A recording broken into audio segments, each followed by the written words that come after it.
আজকে আমাদেরকে কারণ দেখানো হয় কিছু মহল থেকে যে যদি এই বাংলাদেশের আগামী নির্বাচনে আবার আওয়ামী লীগ না আসে তাহলে ওই ভারত কি না কি মনে করে বসে, যেহেতু ভারত আমাদের তিন দিকে আছে।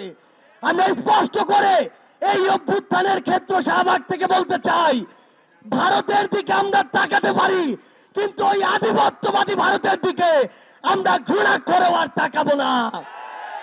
যেই ভারত এতগুলো খুনের হুকুমকারী ওই খুনি হাসিনাকে আশ্রয় দিয়েছে, সেই হাসিনাকে এই বাংলাদেশে ফেরত দেওয়ার পূর্ব পর্যন্ত ভারতের সাথে বাংলাদেশের সম্পর্ক স্বাভাবিক হতে পারে না।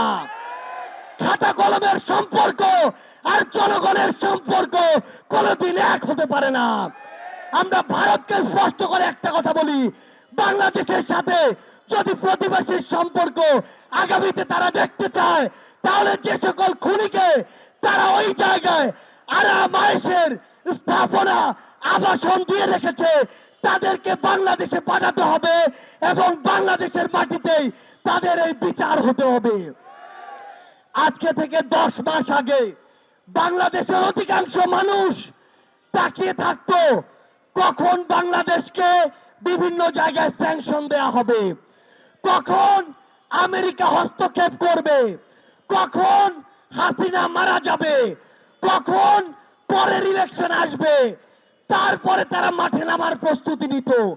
কিন্তু যেই ছাত্র জনতা রাজপথে নেমে জীবন দিয়ে এই খুনি হাসিনাকে দেশ ছাড়া করেছে, তাদের জীবনের এই যে হত্যাগুলো, এগুলোর বিচার হওয়া পূর্ব পর্যন্ত বাংলাদেশে অন্য কোনো কিছুর নাম নেয়া এই অন্তর্বর্তীকালীন সরকারের মুখে মানায় না।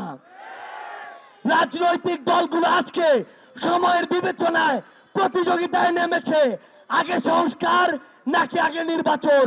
মাথায় স্পষ্ট করে ঢুকিয়ে রাখুন, সংস্কার নাকি নির্বাচন, এই খেলা বাদ দিয়ে প্রতিযোগিতায় নামুন যে সবার আগে হতে হবে এই হত্যাকাণ্ডের বিচার।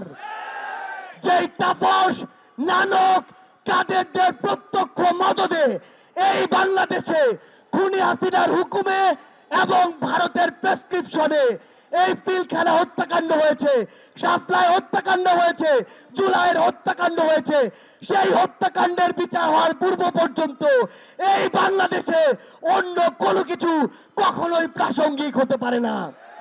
সকল রাজনৈতিক দলের উদ্দেশ্যে একটি কথাই বলবো, এই যে জেনারেশন, এই জেনারেশনকে ভয় করুন, এই জেনারেশনকে ভয় করুন। যদি এই জেনারেশনের রক্তের উপরে দাঁড়িয়ে ইমোশন নিয়ে খেলার চেষ্টা করেন, এই জেনারেশন সকল ক্ষমতার বিপক্ষে গিয়ে যে কাউকে টেনে হিস্ট্রে নামাতে পারে, কুয়েটের ওই ভিসি তার প্রমাণ। আমরা ইনকিলাব মঞ্চকে ধন্যবাদ জানাই যে তারা সকলকে নিয়ে আজকের এই শহীদ মার্চের আয়োজন করেছে।